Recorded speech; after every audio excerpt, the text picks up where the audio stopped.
Have you ever, ticked all the boxes, followed the path you were supposed to, got the job? Yeah, the one you thought was the goal. Right. Only to wake up one day and just think, is this really it? Or maybe, wow, how did I get so far from what I actually dreamed about? Oh, absolutely. That feeling of being stuck or just Drifting. yeah, Yeah. drifting. Even when things look good on the outside, it's this weird disconnect, isn't it? It really is. And it's super common. It often means, the external stuff just doesn't line up with your internal compass anymore. Things change. You change. Exactly. And that map you started with probably needs a serious update. And finding the courage to actually change that map, even when it feels really scary, that's what we're digging into today. Yeah, we're looking at Career Courage by Katie Kelley and Michael Snell. And what's really interesting is how it came about. Katie Kelley's own journey, right? Good. From being an unhappy psychotherapist. To becoming a successful business leader, speaker, author. She lived that "is this all there is" moment. And then she kind of distilled that whole process into this book. Right. It lays out these keys to success for discovering your passion, stepping outside your comfort zone, basically building the career and life you actually want. It's structured like a program almost. 10 keys. Yeah, and each chapter, each key has these practical parts, asking the tough questions, Taking stock exercises. and wrapping up sections, plus lots of real stories. So our mission here isn't just to summarize. It's to really pull out the most useful, actionable stuff from these 10 keys. Things you can actually use. Okay, so let's start where the book starts. Motivation. Clarifying what really matters. Right off the bat, it pushes you to see yourself as like the CEO of your own life. Managing all these different roles, yeah, like Suzanne, the do-it-all mom and junior executive example. We're all juggling, right? Work, family, maybe community stuff. And if you're the leader, the CEO, Yeah. you need to understand what's actually driving you. What's the engine? And they point to Simon Sinek's golden circle idea. That's the why, what, and how. Exactly. Understanding your core why, your purpose, then your what you actually do, and your how, the way you do it. They use Katie Kelley's own example. Her why is alleviating pain, inspiring action. Her why is developing leaders. Her how is teaching, coaching, writing. But the key insight, the really big takeaway here is that true satisfaction, it comes from fulfilling the why. Yes, not the fancy job title, the what, or even being good at the how. If it doesn't connect to your deeper purpose, that why. You feel empty. That disconnect we talked about. Absolutely. It really hits home. You can achieve all the external things. Get the promotion, make the money. But if it's not linked to your core purpose, it just feels hollow. Yeah. And the book makes this other interesting point. Sometimes you aren't sure how you feel, but your actions tell the story. Oh, that's good. Like Philip feeling uneasy about those political campaigns. His behavior was the real signal. Even if his head wasn't quite there yet. And then there's the gut instinct. Yeah, listening to your gut. That inner voice. It knows what makes you happy, even if it seems, illogical or uncomfortable. They talk about literally listening to stomach aches. Or those little internal smiles when something feels right. It's not just fuzzy stuff. Neuroscientists even talk about the heart's role in decisions. So it's like real data coming from inside you. Exactly. You got to tune in. The book also tackles that tricky balance, doesn't it? Your own needs versus what others expect. That tightrope walk. You don't want to be selfish, but you can't lose yourself completely either. Finding that happy medium, as they call it. It's about leading yourself effectively. Cindy Tortorishi's quote about knowing ourselves helps us stand taller. And those asking the tough questions sections really force that honesty. What really makes you smile? What gives you that gut ache? When did ignoring your gut lead to mistakes? What makes you care deeply about people? What don't you like about your current situation? And drilling down, what is your core? Why? Then the taking stock exercise makes it practical. What should you continue doing? Stop doing. Start doing. But crucially, not in isolation. Get feedback. Talk to people you trust, colleagues, friends. Like Shema Hyder's story, rejected by consulting firms. But she listened to the feedback and her own gut feeling about social media. She adapted. And started her own agency, way ahead of the curve, using both internal and external signals to pivot. Okay, so you understand your motivation, but acting on it, that brings up the next big hurdle. Confidence. Conquering your worst fears. Fear, it's just wired into us, isn't it? Especially around change. Totally primal. And the book is clear. Confidence isn't about not feeling fear. Right. It's the key thing. You need to override the fear and actually make a move. Exactly. Kate Northrop's quote nails it. Everything worth having starts as an inside job. True confidence is quieter, more internal. And a huge first step is just figuring out your discomfort zones. What makes you squirm? You have to know what scares you before you can tackle it. And that means, well, some tough, honest self-talk, facing imperfections. Which leads straight into imposter syndrome, that feeling. Like you're a fraud, just waiting to be found out. Hiding insecurity. Cecilia's story is so spot on. Event planner turned writer, worrying people would see she wasn't a real expert. That little voice saying, you're not good enough. It can be paralyzing. So how do you fight that? The book has a practical plan, right? The Health of Self action plan. Yeah, it's pretty straightforward. Rate your confidence, pick just 3 areas to improve. And then design a personal plan with really small, manageable steps. Break it down. Because confidence isn't built overnight. It's those small wins. Success breeds success. Even tiny successes. Absolutely. Identify what you need, skills, knowledge, whatever, and make the goals concrete, doable. Cecilia's plan. Generate X income, apply for Y scholarship, write Z pages. Tangible. Exactly. That builds momentum. You don't have to go it alone. Ah, yes. Asking for help. People want help. Friends, family, mentors, we often underestimate that. Just gotta ask. That's a big blind spot for a lot of us. What about making decisions under pressure when you don't have all the answers? Which is, like most of the time when you're making big changes.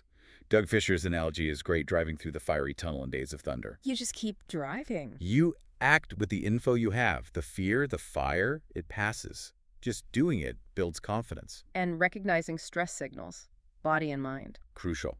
Heart racing, sweaty palms, that internal doubt.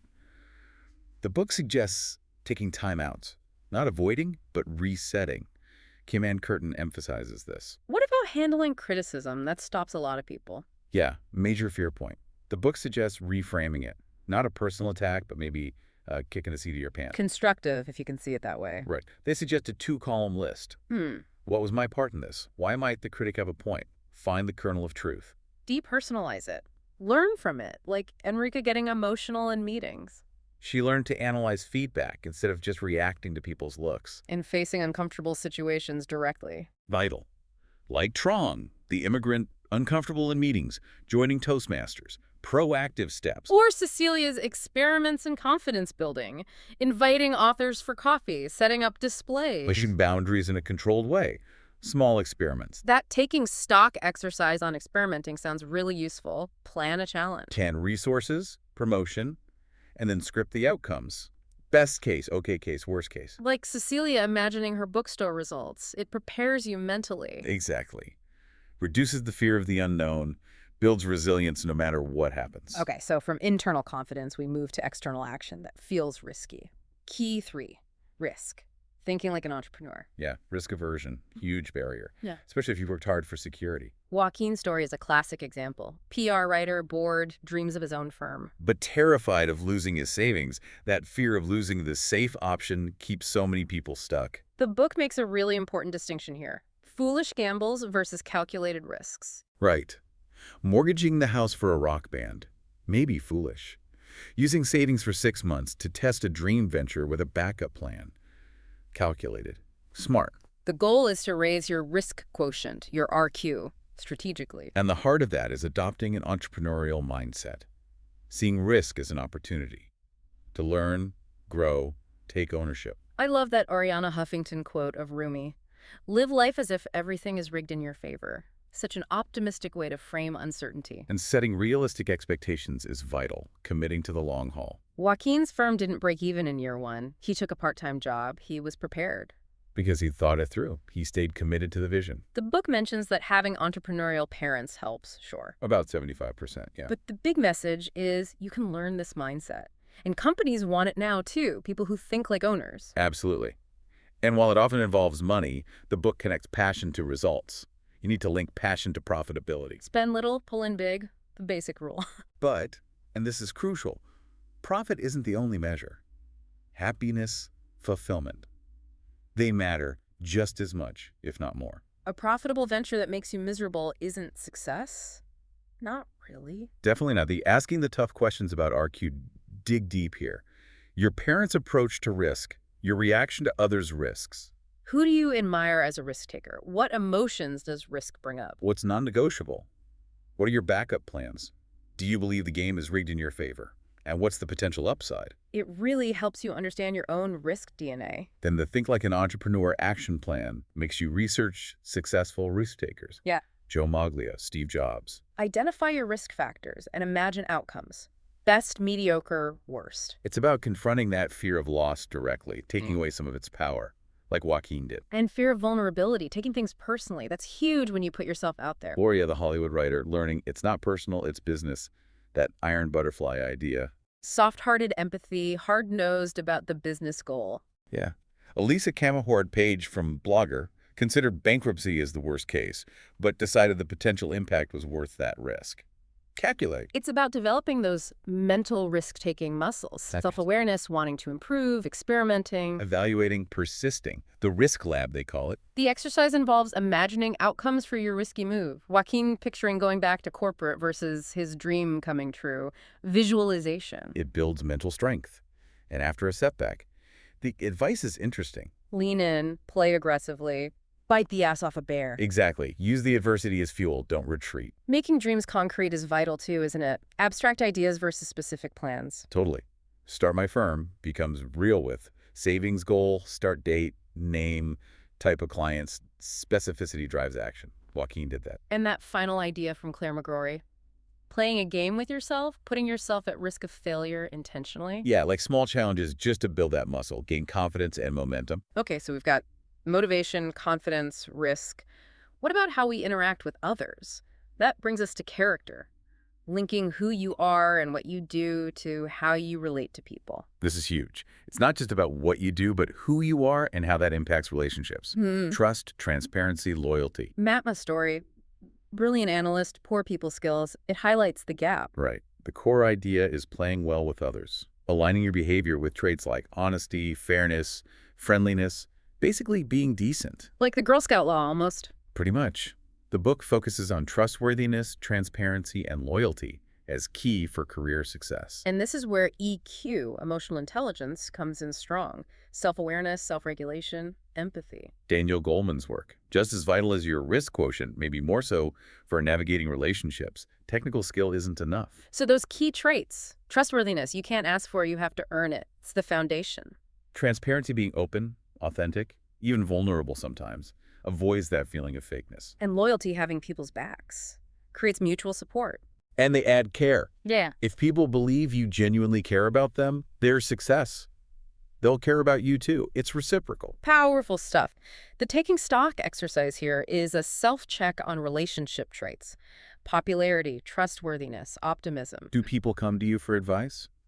Do you make your voice heard well? What do you want to change in how you relate? It reveals blind spots. I like your power bank concept they introduced. Yeah, Petra Kern's idea. It's like your ability to influence is based on your history with people. The pillars are character, competence, relationships, shared values, exchanges of favors. So you make deposits with positive interactions, helping out. Like Kelley Jo MacArthur being the go-to person by genuinely caring. And withdrawals with negative interactions. You need to keep that balance positive. Right, build up that influence capital over time. The book also mentions that showing vulnerability can actually connect you with people. If the culture supports it. Yeah. Lisa Camahort Page mentioned that. But you have to read the room, the organizational culture. Sarah's story, taught to be silent around superiors, clashed with competitive culture. Huge mismatch. Sometimes you adapt, sometimes you realize it's toxic and you need to leave. Applies to everyone. Authenticity is the through line, though. Being consistently yourself builds that trust, that power bank. Like Scott Fenton presenting his C-suite material early, not faking, but bringing out authentic best self and building real connections. And that pang of growth. Recognizing discomfort in relationships as a signal. Yeah, a sign you need to add a trait, like Matma needing to add reliable and supportive to her technical skills. Discomfort signals development needed. The wrapping up asks you to think about people in your power bank. Admired people, what are their key traits? Do you have them? How can you develop them? It makes it personal. Okay, this focus on relationships flows right into the next key. Harmony. Orchestrating a life while pursuing your life's work. The quest for balance. Questioning life's meaning. Finding harmony between work, loved ones, yourself. Jose's story always helping others, then wondering if he could help himself.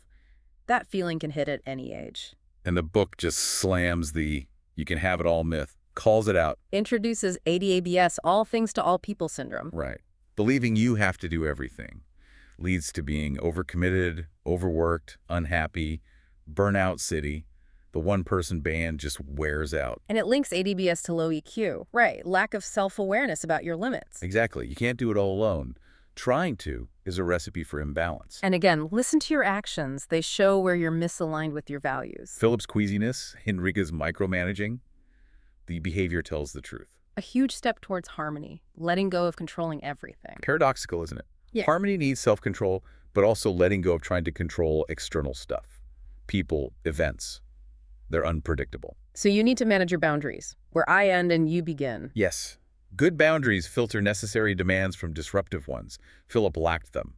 Redrawing them might cause initial friction. But ultimately helps everyone. Clear expectations, sustainable pace. And that no I in team idea, letting go of ego, like Josh Mandel's conductor analogy. So you orchestrate, you don't play every instrument. Enable harmony. So you need to get creative. Who can help? At work? At home? Delegate. Share responsibility. The taking stock for harmony is all about building that team. It's the direct fix for ADBS. Which leads to the team trinity. You, your work, your family, defined broadly. Carrie McFeeder's story, great delegator at work, terrible at home. The hero routine. Missing her kid's event with a wake-up call. Applied delegation at home with a family calendar. Valerie Brissett-Price involving her family and her business success. It frees up time and energy for what matters, quality connections. And they mentioned Jackie Beretta's Primal Teams book, too. Enhancing team performance equals harmony. Finding that harmony lets you look ahead. Which brings us to vision, connecting the dots to your future. Strategic thinking sounds corporate, but it's just painting a picture of where you want to go, connecting here to there. Tactics are the daily steps. Strategy is the map. Carla, the artist with no business sense, used it. You need it, whether you're climbing the ladder or starting your own thing. And watch out for shiny object syndrome. Oh, yeah. Those distractions that pull you off course. Like a promotion that sounds good but takes you away from what you love, derails the vision. The asking the tough questions for vision helps build that map. How do you define success? Values, priorities, obstacles. Timeline. Contingency plans. How do you see failure endgame or learning on patience? Perseverance. Then the game plan makes it real. Carla's one-year plan. Business course, trademark, costs, research. Acknowledge the big picture won't be exactly as planned, but you need that starting map. A really important point. Your vision ultimately involves serving others. Yes. Products, services. Success depends on satisfying others' needs. Keeps you grounded. Stops you giving up. Sarah Frisch's example. Scott Fenton doing it within a corporation. Becoming a trusted advisor by solving others' problems. That's leadership through service. And you got to communicate your vision. Share it. Ask for help, but also listen to feedback. Your reality check. Kelley Douglas building relationships at Accenture that became key dots for her own company later. What you build now matters for the future. Find the right strategic tools for you. No single answer. Practice helps, like Carla using different methods. And expect surprises. If anything bad can happen, it will happen. Have a plan for correcting course. Question everything. Assumptions, status quo, like Carmen Voike, helps you stay agile, spot surprises early. Welcome the lemons. Don't just wait for plums. Layoffs, crises. It's about agency belief. Believing you can influence what happens next. Taking charge. Not just optimism, but action. Carmen Voike again? The setback analysis exercise is powerful. Look at past setbacks. How did you feel? Could positive emotions have helped? How do you see it now? Opportunity or detour. Successful people constantly talk about resilience through setbacks. It's key. Janet Salazar's focus lets her handle surprises. The wrapping up exercise pushes for real specificity in your vision. What? How? When? First major goal. Be concrete. Surprises will come, but control your response, be accountable, optimistic, flexible, patient, navigate towards the vision. But you can't realize a vision alone. You need community, designing your powerful network. Absolutely essential. Your network, your community, it's where you get advice, support, make better decisions. Stephen Story inherited business, high scores, but made a bad hire because he was isolated. No network to consult. Costly mistake. Networking isn't just collecting contacts, it's joining, expanding your community colleagues, competitors, mentors, family. It's a win-win exchange. The golden rule applies. Help others. Support them. And they'll help you. Ignoring community, courts failure. You need those diverse perspectives. Successful people value networks. Wide ones, focused ones. The authors mention their own, including pro bono work. Giving back matters. Doug Fisher's point. Be genuinely interested in everyone. Learn from them. Serving others builds relationships that serve you. And it's two-sided. You need to receive support, too. Tyrell Schmidt realized how valuable that was. The taking stock exercise is practical. Identify a talent. Pick a community. How can you contribute? 3 ways. What benefits do you seek? 3 ways. Start local. Set modest goals. Then ambitious. Then supersized. New friends, bartering advice, partnership. Grow your engagement. And networks evolve. Your needs change. Ask tough questions. What do you give, Jet? What needs does your network meet? Where are the gaps? Look for the ripples. One connection leads to another. Stephen joining a golf club. Ripple effect to national convention. Good service creates ripple. Authentic friendships are the core. Makes getting support easier. Janet Salazar and her mentor Judy Lerner, leading to Gloria Steinem. Community can be just 2 people, mentor-protege. Find your niche. Sub-community signal your interests, your offers. Your needs draw their skills. Your skills meet their needs. Synergy. Use your community for problem-solving, innovation, diverse views, better solutions, HBR points, collective intelligence, breaking deadlocks. Steve Jobs, connecting dots backwards. Trust they'll connect. The more diverse the dots your network, the better. Peter Wilson's unlikely mentor, the basketball coach Lindsay Days. Learning from unexpected sources. Michael Jordan getting cut. Coach Gaze's weird timeout. Lessons are everywhere if you're open. Community changes you. You become more valuable to it. Stephen realized happiness trumped just money. The wrapping up exercise stretches you. Design an imaginary network with 4 unconventional members. Why them? What do they bring? Okay, we've built community. Now, how do you lead within it? Influence.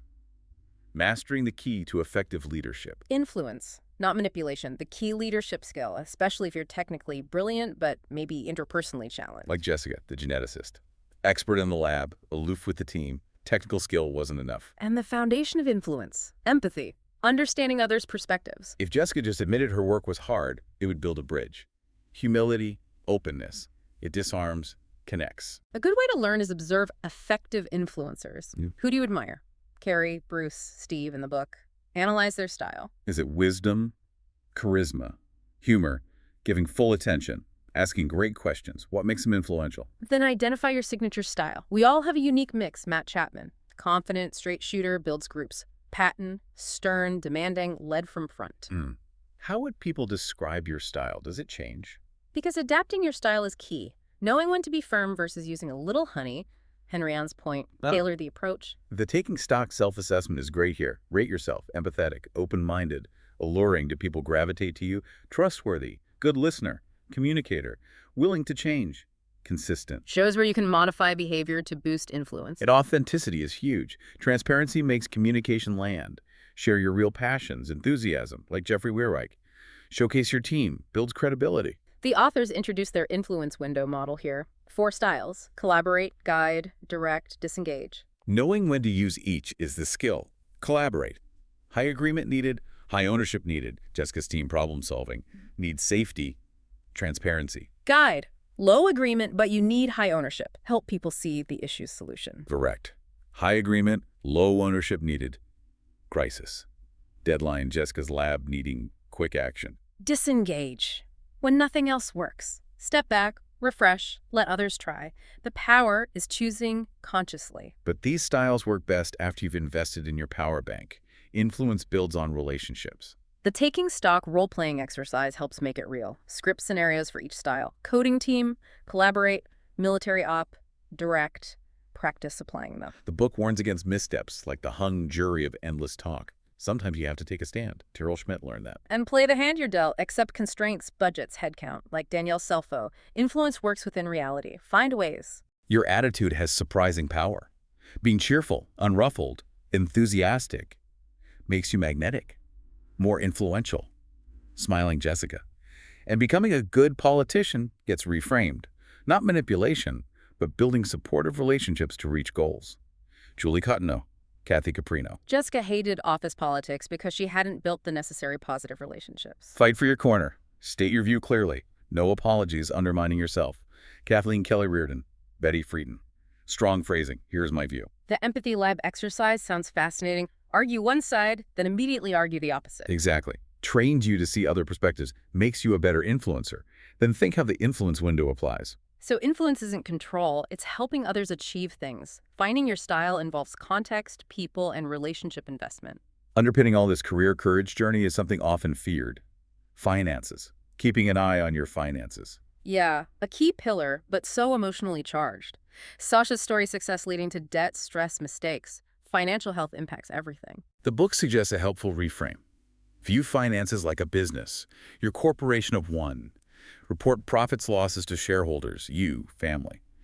Makes it more objective. Assess your ROI. Happiness isn't just money, but drowning in debt tanks happiness and hinders your ability to make moves. Justin Crane says, figure out your values around money first. What's its purpose for you? Your financial value system, as Nick Good calls it, shaped by upbringing, culture, confidence. Few examine it. Understanding why you handle money the way you do is step one to changing it. Asking the tough questions here go deep. Fierce emotions about money, feelings about compensation. How prepared are you financially to act? Stay realistic about market value. Rick's story is powerful. Grew up poor, loved spending, took 10 years with help to get out of debt, build security. It takes effort, discipline. The book suggests the 1% rule for balance. 1% of income to growth savings, 1% to giving back. A starting point. Money matters for most people. Essentials, fun, retirement, giving back. Nick Good. Money cannot be insignificant to 99% of people. You earn it by delivering value. Prosperity thinking. If you had unlimited money, what would you do? If it's totally different, maybe you're chasing the wrong goals now. Visualize security. Recognize your emotional relationship with money. Emotions motivate. Decide. Does money control you or do you control it? Alice Tang's point. Understand your triggers to change behavior. The taking stock exercise. Build a financial team. Spouse, accountant, planner. Set short, long-term plans. Schedule checkups. Consider financial impact before career moves. Use tools like Mint. Money is a tool. Master it by balancing the emotional and the rational. All these keys prepare you for the biggest shifts, pivots, preparing for your next act. Right, reaching the end of a chapter. Evaluating, deciding, stay or change direction. Act 2, 3, 4. Starting fresh, retirement's a pivot too. Recognizing pivot points means checking in. Values, success, fulfillment, motivation now. Nick's storyboard then found passion as a professor. He recognized the signal. Jessica Ann Morris's gasp gap concept is brilliant. That intuitive jolt, heart racing, seeing her husband on the unicycle hit her core values. Team, respect, love. Signals misalignment, a life balance tool. Naming your vital values, like Frederick Morion learned living abroad.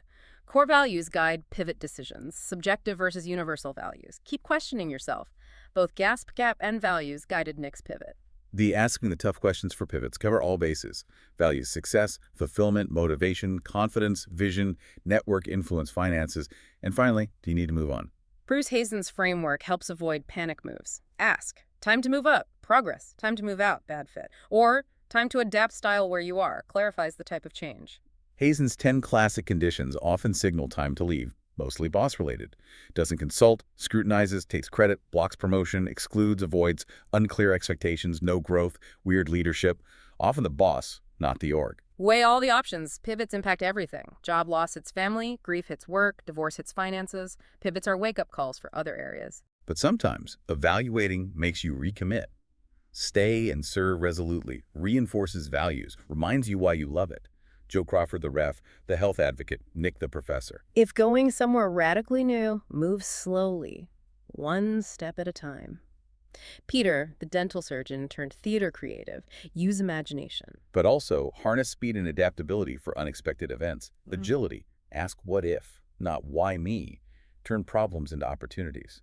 Magnus Welsh, laid off, started firm, became CSR expert, 20-plus years with Chiquita. Rapid pivot. Timing is crucial for agility. Don't jump too soon, don't wait too long. Responsive, well-timed action. The taking stock heart exercise is that final gut check. Consult your heart about pivots, moonlighting, MBA. Excitement or just fear. Align mind and heart for courage. And that's the essence of pivots. When heart and mind align after real reflection, you find the courage for your next act. So stepping back, this whole deep dive into career courage, it really shows that building a career you love isn't straightforward. No, it's dynamic. Needs self-honesty, bold action, relationships, financial awareness, navigating change. It's ongoing. It's about learning to hear your own voice amidst all the noise, isn't it? Your intuition, values, that gasped gap. Exactly. Your inner compass. It's the most reliable guide you have. So this exploration, the book, it's really an invitation to stop thinking and start doing. Ask the tough questions. Do the exercises. Yeah. Listen to your gut, your heart. Build your community. Embrace smart risks. The world really is waiting for you to step into your unique journey with courage. So thinking about everything we've covered, What's one small, specific step you feel ready to take, maybe even today? we really hope this deep dive has given you some useful tools and maybe a little nudge for taking that step. Thanks so much for joining us.